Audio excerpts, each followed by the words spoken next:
Hello, GPLEX. Thank you all so much for being here today. And special thank yous to all my new friends at the Economy League, Jeff, Nick, Opiola, everyone on the board of directors, the staff, the sponsors, the investors, all the volunteers, and everyone who came together to make this year's GPLEX possible. Thank you all for the hard and brave work and for bringing the GPLEX mission of equity, inclusion, justice, and empowerment for Black businesses, families, and neighborhoods to life. I also need to say hello to some old friends, our mutual friends, while I'm here. Stephen Bradley, Suleiman Rahman, and Harold Epps. I know you're out there cheering me on today. These men have embraced my message and my work and have been instrumental in the national movement for racial and economic progress in the Black community, in Philadelphia, of course, and in our country. Thank you for making Philly my home away from home. I miss you guys. About 10 years ago, Publishers Weekly, in reviewing my book, called this issue "The Lack of Support of Black Businesses and the Rapid Exit of Dollars from Black Communities," a dynamite subject, and my family's experiment historic and effective. And the Library Journal said my book successfully illuminates the roadblocks faced by Black business owners and the racial divide that continues to persist in the U.S. economy.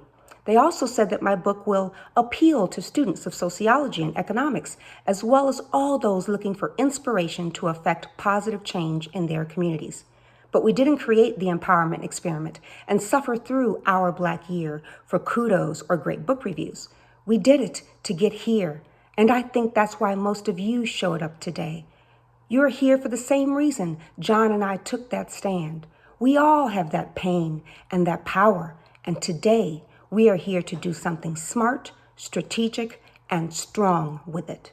Think about it like this. This is one of the things President Barack Obama taught me at the University of Chicago Law School when I was his student in his constitutional law class. This is what then Professor Obama taught us.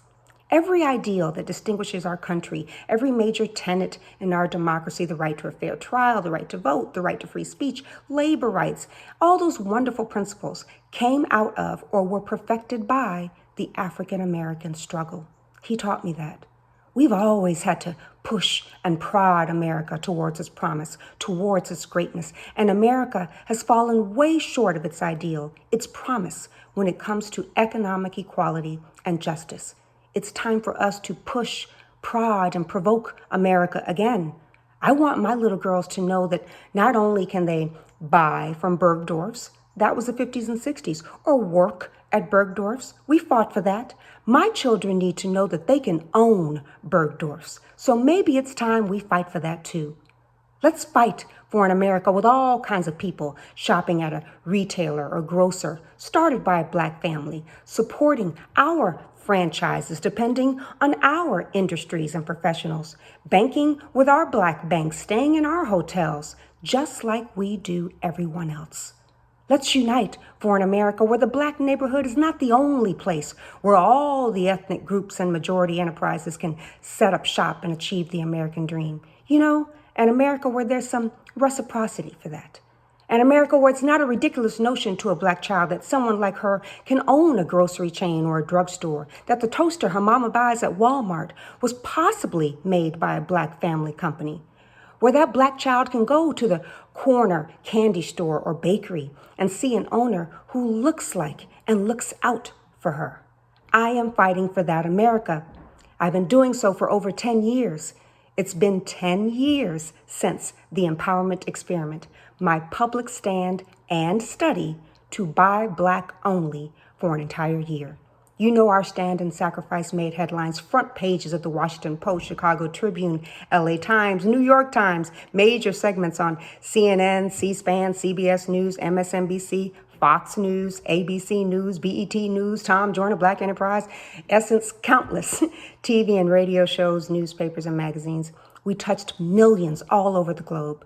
And then I wrote my book, Our Black Year, which is a tribute to our country's Black business history and a detailed account of our stand. Kellogg at Northwestern completed the landmark study based on my family's receipts and the data we collected. That study proved that close to 1 million new American jobs could be created if just some of us would make small changes and sacrifices to buy black. Here are a few more highlights. We spent or otherwise invested over $94,000 that year with black businesses that we would not have otherwise. Over 90% of our spending went back into underserved, predominantly black areas. We went without. We were disappointed by the number of markets and industries where African Americans suffer from a complete lack of representation. We were disheartened by our own people's lack of pride and solidarity. Our hearts ached seeing up close what my people, black people, have to go through in these retail and food deserts. Can't get a fresh piece of fish or a banana? Forced to settle for inferior goods and services, extortionate prices, and enduring disrespect from shop owners who don't look like and won't live in the community, but come into the community every day, remove that padlock from the steel gates or bars, and take black money through the slit from under the bulletproof glass, and then at the end of the day, put that steel door back down and put that padlock back on and drive home to their suburbs and enclaves to build up their local tax bases and school systems, send their kids to college and buy their dream homes and vacations with poor black people's hard-earned wealth. It was hurtful and fearful being called a racist, a Nazi, and the other N-word, getting death threats and hate mail. It still hurts my heart when I think about what I put my girls through, begging me, their mama, for fruit and toys, going to school crying because the shoes are too tight and belly poking out of their shirts, coming home crying because they were teased, all because it took me 5 months to find one black-owned shop offering toddler clothing and shoes. I made my children eat gas station food like old, does that smell okay? I don't know, bologna, and overpriced, oversugared cereal for dinner because the one black-owned grocery store we could find closed 5 months before we finished our experiment. All those businesses we sought and supported, that we loved and lived off of, the ones you'll read about in the book, not just the grocery store, they're all gone. And then, 1 month after we finished our Black Year, my mother died in my arms, losing a hard-fought battle with pancreatic cancer. My immigrant mother, a Cuban farm girl who never made it to high school but was wise enough to teach me that despite what our Cuban peers in Miami, Florida told us, our being from Cuba didn't make us not black or less black. That just meant our ancestors were dropped off a little earlier. Mima was sick and dying the whole year, and I know she suffered longer than she would have just to see her only American-born child fulfill this important pledge to our black community and our country. Yes, we lost so much that year, but we learned so much too, and that's really significant because before that year, John and I thought we had it all and that we knew it all.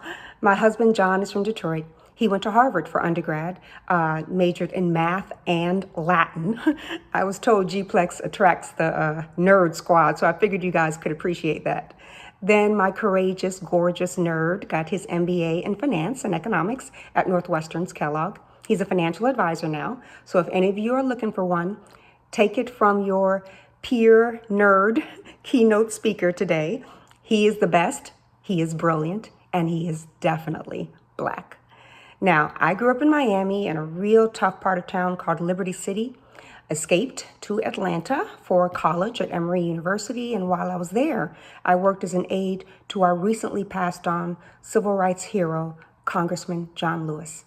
After Atlanta, I headed to Chicago for grad school, just like John, but I went to the University of Chicago for my MBA and my law degree, and was able to serve with and learn from another civil rights hero, then Professor Barack Obama, turned 44th President of the United States of America.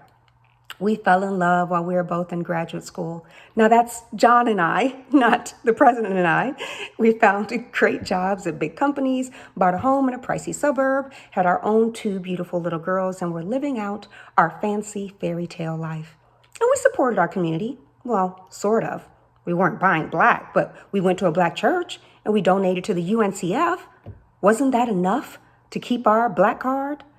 Philanthropy is commendable, but it must not cause the philanthropist to overlook the circumstances of economic injustice which make philanthropy necessary. Dr. King said that. So what are those circumstances of economic injustice, and what were we supposed to do about them? In the Asian American communities, a dollar circulates among the banks and retailers and professionals for about 28 days before it goes outside. Our Jewish friends keep their dollar for 19 to 21 days. And that's why these groups have the lowest unemployment and incarceration rates and the highest household incomes and educational achievement. In the Black community, the dollar lives for 6 hours. What could one couple do about that? We didn't know, but we did know some other facts. That before integration, during Dr. King's young life, when we had the locally owned businesses, our dollars circulated in the community for years. Hundreds of millions in our hotels, hospitals, department stores, hardware stores, grocers, dry cleaners, accountants, lawyers, bakers, mechanics, and in through our shipping yards, steel mills, sugar mills, farming regions, brokerages, insurance companies, and banks. And nationally, unemployment was at the same level as that of whites and sometimes lower than that of whites from 1880 all the way through 1940. The employment gap we see now and attached to the color of our skin only materialized with integration. Before that, lower, because we employed each other in our self-sustained and vibrant neighborhoods in Tulsa and Durham and Tampa and Louisville's Russell neighborhood, Sistrunk Boulevard in Fort Lauderdale, Bronzeville in Chicago, Harlem, Auburn Avenue in Atlanta, Birmingham, and so many more. This is what young King saw growing up. He saw how Madam C.J. Walker, the mother of the black hair care industry and the first black woman millionaire, he saw how she made those millions, then enabled the NAACP and the National Conference on Lynching. He saw how the black McDonald's owners and the New York Life agents maintained the legal defense funds for us, bailed out our jailed marchers, helped them when they got fired from their jobs and hospitalized and threatened. And the black-owned banks and funeral homes and insurance companies, they empowered and sustained the community. These businesses and entrepreneurs inspired him, meant so much to him. So in those last days, after the bus boycott, after the March on Washington, after the Civil Rights Act, after integration, King feared that our civil rights victories might have come at the expense of our business, economic, and entrepreneurial ones. And that's why, in his famous mountaintop speech that he delivered the day before he was murdered, the day he led the protest in honor of black sanitation workers, King pivoted, just like we are pivoting.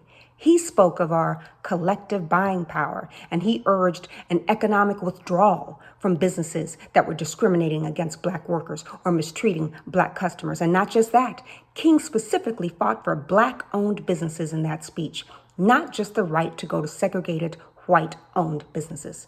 King said, "We've got to strengthen black institutions. I call upon you to take your money out of those banks downtown and deposit your money in Tri-State Bank. We want a bank-in movement in Memphis. We're just telling you to do what we're doing. We, meaning the SCLC. Put your money there." He asked America to support these banks and businesses, then they killed him.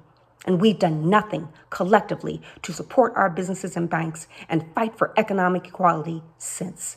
Instead, in those 2 decades after Dr. King's murder, it became fashionable to abandon the black banks and businesses, to show and prove how that we were good enough to buy from the businesses once denied to us. Within 20 years after we lost King, 85% of our over 120 black-owned banks disappeared. The bank Jackie Robinson built so that black families can get mortgages and black entrepreneurs can get business loans, Freedom National Bank, that's gone. We celebrate Jackie. We celebrate King when we talk about great American racial progress. But the banks they built and fought for, the banks that helped them make that progress, are dead. In the 1930s, grocery stores represented the largest category of black-owned businesses. We had 6,400 in America. When Kellogg did that study based on my family's experiment in 2010, they could find evidence of 8 to 12 grocery stores owned by black firms in this country. That's terrible for black people and America. And right here in North Philadelphia, a predominantly black area, for example, according to our beloved African American chamber here, over 90% of the businesses there are not locally or black owned. And what's happening here in Philly is representative of all the similarly situated black neighborhoods across America. You know that. Y'all have seen that. You know it's not right. And that's why we're here. Black beauty supply stores, the ones in black neighborhoods with 100% black clientele, less than 3% across America are black owned.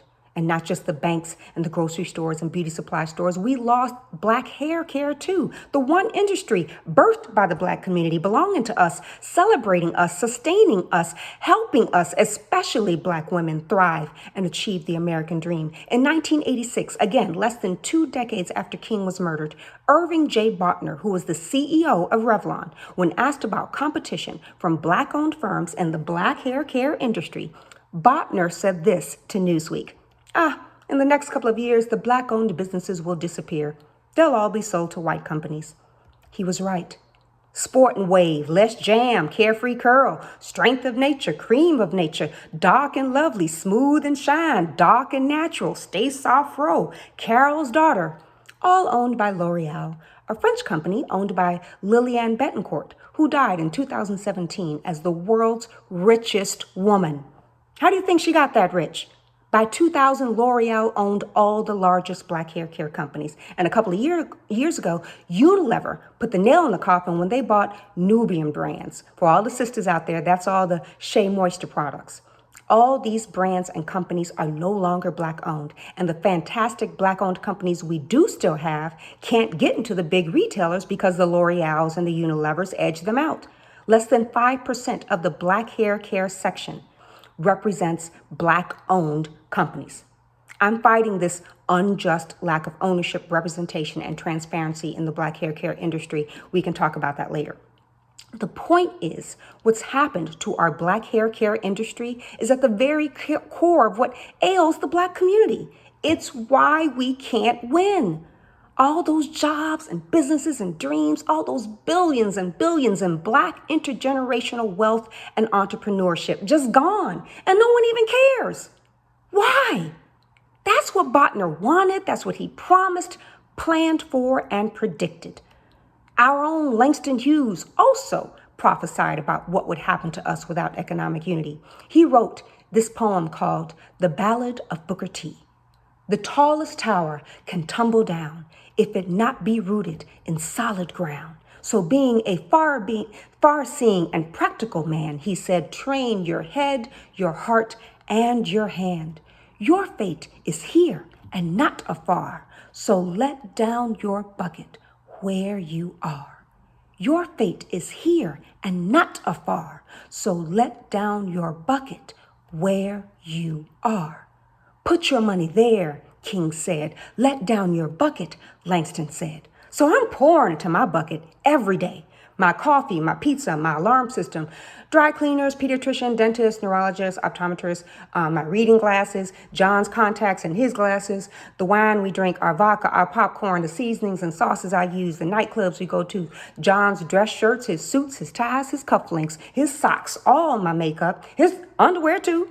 My perfume, my hair products, the restaurants we go to, my daughter's dermatologist, my designer purses and shoes. What else? Oh, yes, my mortgage, all black owned. This is how I live my life. I'm not some depressed and overworked activist because I have to look for black firms. Once I let my bucket down, that part is not as hard as you think and not nearly as hard as the situation is dire. And here's the kicker. You ready? Here's the kicker. I'm still fly. Yes, I am still fly. I'm still fly because I buy black. And yes, these sunglasses come from a black company. My makeup looks good, black owned, Lamique Cosmetics. Yes, I'm still fly and I buy black every day. And my money and my mortgage are still safe, FDIC insured with black owned banks. Like One United Bank, the largest black-owned bank, 100% internet friendly. You can open your account now while you're listening to me give this speech. No excuses. Then, after you do that, each of you need to put some money into United Bank of Philadelphia. I have money in 3 black-owned community banks. How many black-owned banks do you have money in? Good question. Now, I know we're all scared. I know we're all worried about this racism, this virus, how it disproportionately hurts the black community. I'm worried about that too. And that's why I use hand sanitizer. Here it is. It's called Safisha. Safisha. And I bought it from a Black company to empower my community for the same reasons I use my hand sanitizer. I bought this sanitizer from a Black company, but come on now, do I really need to tell you it's Black owned? It's called Safisha. But the point is, just because we're in a pandemic doesn't mean we have to press pause on the fight against racism or our commitment to equality. I'm going to protest with my Black Lives Matter mask. I'm going to protect myself with my Safisha, but I'm also going to support Black-owned businesses. It's not that hard, and it's not too late. Am I asking too much? Did King ask too much when he urged us to support Black institutions? Did Langston ask too much when he asked us to let our bucket down? Am I wasting my time today because companies like Hennessy, with over 80% of its U.S. revenues coming from the Black community, has no Black distributors, no significant advertising in Black-owned media, no accounts in Black-owned banks, not even a supplier diversity program. But they're thriving. While Black communities, their consumers' communities, are under attack and falling apart. But no one talks about that. No one asks for or demands better. And because we don't ask and because we don't talk, we don't take the next step and let our bucket down for Heritage Link Brands, a wonderful Black-owned wine company owned by husband and wife, Harvard MBAs, Corrie and Selena Cuff. Heritage, my wine company, is the largest company in the wine industry to trade and sell Africa's Black-made wines. One of those winemakers is House of Mandela, led by the women of the Mandela family, Makasiwi and Tukwini, respectively the daughter and granddaughter of Nelson Mandela. Together, Heritage, House of Mandela, and people like me who buy their wine, we create jobs for Black people in South Africa and in America. One of my favorite Heritage Link Brands wines is called Bukatrabe, and I drink a lot of Bukatrabe. Not every day, just Sunday through Wednesday, and then Thursday through Saturday, I switch to Uncle Nearest Whiskey. Award-winning Uncle Nearest Whiskey is owned by a Black family, run by a Black woman, her name is Fawn Weaver, who named her premium whiskey company after the slave and master distiller who was known as Nearest, and he was credited for teaching a young Jack Daniels the craft of whiskey making. Now, Sister Weaver represents and reinvests in the Black community with her whiskey company's success, even as she faces unfair, utterly racist treatment in the tight-knit liquor and hospitality industries. Every day, I drink that Black-owned wine. Or that Black-owned whiskey. Every day, I take those drinks. I make that sacrifice. Because ain't nothing Maggie Anderson won't do for the movement. So if I have to drink that wine for my people, I'll drink that wine. I have to. I have to drink those old fashions with the perfect dash of bitters and those Manhattans with those cured cherries, never maraschino. I got to drink those Manhattans. I got to drink for the movement, for King, for Selena and Corrie, for House of Mandela, for Uncle Nearest, for Africa. Now, I'm not sure I can get y'all to march like I march or to create real change today, but can I get somebody to drink some Bukatrabe with me? Come on, y'all. So are you ready? I keep asking because I need to know. I cannot, not yet, in all good faith, tell those hurting people in Atlanta and Detroit and Oakland and Gary and DC and Newark and New Orleans, who I love and represent, that GPLEX is going to lead to real change. You know what they say to me? Yeah, right, Maggie. They ain't gonna do nothing. They just want some good pictures with you on their website. They want to say they're doing something so they can say they're doing something. Do you really think the over-subsidized, overprivileged will give it up, swap it, reciprocate, refuse some of their exclusive freedoms to ensure our fairness? You really think we ever gonna own stores in their neighborhoods? You really think they're gonna look for Black firms to lead those multi-billion-dollar state university construction projects? Let Black firms have a major stake in rebuilding Pennsylvania's infrastructure and their ongoing state DOT projects? Ever gonna go beyond that symbolic HR diversity and actually do business with Black firms, even though they never have? Actually plan for Black prosperity? That would mean planning for strong Black chambers of commerce, strong Black press, and Black-owned banks. They say those institutions are redundant, unnecessary, that they're threatening and divisive. Come on, Maggie. We're never going to really unite. Not like that. Now, I know that's a tough pill to swallow here. It hurts me to say it just like it hurts you to hear it. But if you're looking for it, I'm bringing you the truth. And the truth is tough. Trust me.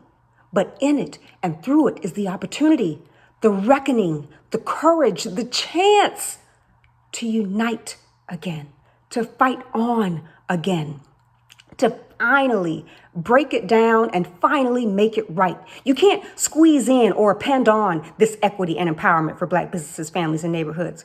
You can't plaster it all over the Economy League website, and then you can't just jam that into or staple it onto centuries old systems and structures that were built to deny and dismiss my Black community. I'm talking about big things here. I don't just want to hear about how you're going to use a Black caterer for the next community breakfast. I'm not asking for more Black Lives Matter banners on your website. All that is nice and necessary, but at the same time, it's ceremonial and cursory. It whiffs of charity, not change. That's a pat on the back, not progress. This is my message to GPLEXers who are new to this movement, have the best intentions and want to do the work. If you want what we want, you have to open yourselves up to the hurt and the hypocrisy, the lies, and how much has been lost and taken from us. You can't just jump in, say the right stuff, donate some money, and get justice. You gotta wade around in here. You gotta feel some of this pain, see what this has been like for Black people who are probably nowhere near this session today. Them people who we never engage, but we claim we want to empower. Them.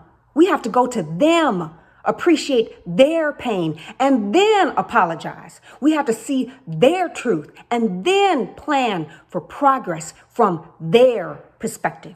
You don't fight racism and inequality by just upping your diverse spending goals. You don't show sincere empathy and respect for the struggle that Suleiman faces to thrive as an entrepreneur and simply survive as a Black man.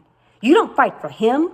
You don't show respect for him and the brothers that look like him with some grand declaration about upping your organization's diverse spending targets, knowing that most of the Black-owned businesses are too small and too new to qualify, knowing that so-called commitment to the Black community is certain to later manifest in big contracts for Asian-owned and white woman-owned enterprises. You know those goals, those programs don't fight for Black businesses, they filter them out. These promises may help your PR, but they do nothing to address our pain, nothing to adhere to the GPLEX mission.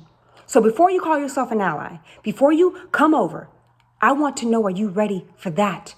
Are you ready to partner with and invest in Black banks and CDFIs like Lendistry, one of the largest Black lenders in the country, already grown dozens of great Black businesses in Philadelphia, committed and chartered to capitalizing top quality Black firms, helping Black MBEs so that they can vie for your procurement prize, and your investments in Black financial institutions and your spending with Black firms can rise if you partner with Black banks and CDFIs. That's double the impact. You know, that's a double dip.